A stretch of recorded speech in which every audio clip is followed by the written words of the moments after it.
অনেক ভালো স্টুডেন্ট পরীক্ষার হলে গিয়ে ভয় পাচ্ছে, ভয় পেয়ে পরীক্ষা খারাপ করছে। এবং আমার ধারণা শুধু তোমরা না, যতগুলো পরীক্ষার্থী আছে এ ধরনের অ্যাডমিশনের ক্ষেত্রে ম্যাক্সিমাম পরীক্ষা বলা সম্মানে হয়তো ডিফিকাল্ট, কিন্তু 20% স্টুডেন্টকে আমি দেখেছি যে পরীক্ষার হলে গিয়ে ভালো স্টুডেন্ট হওয়া সত্ত্বেও কোনো না কোনো ভাবে ভয় পেয়ে তার পরীক্ষা খারাপ হচ্ছে।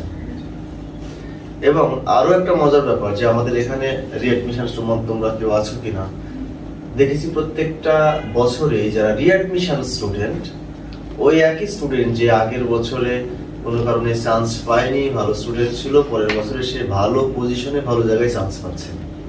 এটার কারণটা কি? তাদেরকে যখন জিজ্ঞাসা করেছি যে তোমরা যে প্রথম বছর চান্স পেলা না, দ্বিতীয় বছর চান্স পেলা, এটা কি দ্বিতীয় বছর অনেক বেশি পড়েছো বা এরকম কোনো কারণে? তুমি তো আগের বছরও ভালো স্টুডেন্ট ছিলাম। তখন স্টুডেন্টের কাছে একটা জিনিস